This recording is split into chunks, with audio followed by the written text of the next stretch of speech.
Welcome back to Smart Dollar Mindset, the channel where we help you achieve financial freedom through smart money habits and investing. Today's video is about something that could literally make or break your financial future, the emergency fund. I know it's not the most glamorous financial topic. It's not as exciting as investing in the stock market or buying your dream home. But here's the truth. Without an emergency fund, all of your financial progress can vanish overnight. In this video, I'm going to break down why you need an emergency fund right now, how much you should save, where to keep it, and how to build one step by step, even if money is tight. By the end, you'll not only understand why this is crucial, but you'll also have a clear plan to protect yourself and your family from the unexpected. Why an emergency fund is critical. Imagine this. You're driving home from work and your car suddenly breaks down. The repair will cost $1,200. If you don't have an emergency fund, you might swipe your credit card. That $1,200 becomes $1,500 after interest, and suddenly, you're deeper in debt. Now imagine the same situation, but this time you have $3,000 sitting in a savings account labeled emergency fund. You pay the mechanic in cash, go home stress-free, and continue your financial journey without missing a beat. That's the difference an emergency fund makes. It's not about making money, it's about protecting your money. Step 1. Understand what an emergency fund is and isn't. An emergency fund is money set aside exclusively for unexpected, necessary expenses. It's not for vacations. It's not for new furniture. It's not for holiday gifts. It's for job loss, medical bills, car repairs, home repairs, family emergencies. If the expense is urgent, unexpected, and necessary, your emergency fund covers it. This is not a rainy day fund for minor expenses. It's a financial shield against disasters that could derail your entire budget. Step 2. How much should you save? This is the big question. The answer depends on your situation. Starter emergency fund, $1,000. This is your first milestone. It's enough to cover small emergencies and stop you from going deeper into debt. Full emergency fund, 3-6 months of living expenses. This protects you if you lose your job or face a major life disruption. Example, if your monthly expenses are $3,000, a full emergency fund would be $9,000, $18,000. Some financial experts even recommend 12 months if your income is unstable or you're self-employed. Step 3. Where to keep your emergency fund. The goal of an emergency fund is safety and accessibility.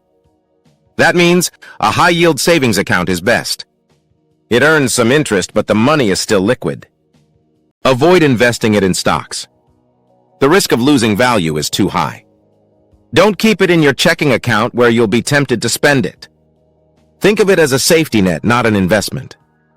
Step 4. How to build an emergency fund, even on a low income. Building an emergency fund can feel impossible when money is tight, but it can be done. Here's how. Set a goal. Start small with $500 or $1,000. Automate savings. Have a portion of your paycheck go directly into savings. Cut small expenses. Cancel subscriptions. Eat out less and redirect that money. Increase income. Take a side hustle. Sell unused items. Freelance. Save windfalls, tax refunds, bonuses, or gifts go straight to your emergency fund. Real-life example, Maria earned $800 a month and felt she couldn't save. She started selling unused clothes online and redirected $200/month into savings. Within 5 months, she had $1,000 saved, something she thought was impossible. Step 5. Prioritize emergency funding over other goals. This is tough for many people. Should you invest or pay off debt before building an emergency fund? The answer, build your starter emergency fund first. Why? Because if you don't, one emergency will force you right back into debt, undoing all your hard work. Once you've got that $1,000 saved, then you can aggressively attack debt while slowly building toward your full fund. Step 6. How an emergency fund protects your mental health. Debt and financial stress are among the leading causes of anxiety in the world. When you live paycheck to paycheck, one unexpected expense can feel like a disaster. But with an emergency fund, you sleep better. You're calmer at work. You feel secure. Money stops controlling you and you start controlling it. This isn't just financial advice, it's mental health advice. Step 7. The biggest mistakes people make dipping into it for non-emergencies. If it's not urgent and necessary, don't touch it. Keeping it too accessible. If it's in your checking account, you'll spend it. Not refilling it. If you use it, replenish it immediately. Avoiding these mistakes ensures your fund is always there when you truly need it. Step 8. Stories of emergency funds in action. Job loss. Alex lost his job during an economic downturn. Because he had 6 months of expenses saved, he never missed a bill and had time to find a new position without panic. Medical crisis. Emily's child had an unexpected hospital stay. Her emergency fund covered the deductible, saving her from high-interest credit card debt. Home repair.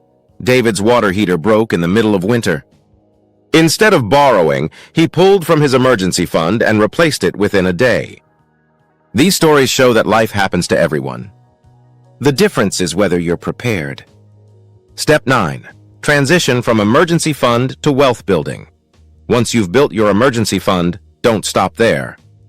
That's when the real fun begins. Investing, retirement accounts, real estate, and business opportunities. But none of that matters without a strong foundation. Your emergency fund is the first brick in your financial fortress.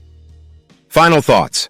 If you take nothing else from this video, remember this: life is unpredictable. Cars break down. Jobs disappear. Health emergencies strike when you least expect them. Without an emergency fund, every problem becomes a financial disaster. With an emergency fund, problems stay problems. They don't become crises. The emergency fund is not just about money. It's about peace of mind, confidence, and freedom. It's the buffer between you and panic. It's the difference between being financially fragile and financially resilient. Building an emergency fund is hard. It takes sacrifice. It takes discipline. But every dollar you put into that account is a dollar buying you security and buying you freedom. When you look back, you'll realize that creating this fund was the single most important step you ever took in your financial journey. Because without it, everything else, budgeting, investing, wealth building, stands on shaky ground. So start today. Save your first $100, then $500, then $1,000.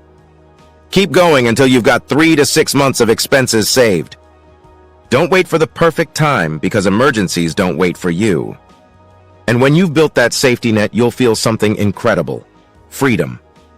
Financial freedom starts with financial security, and that starts with your emergency fund.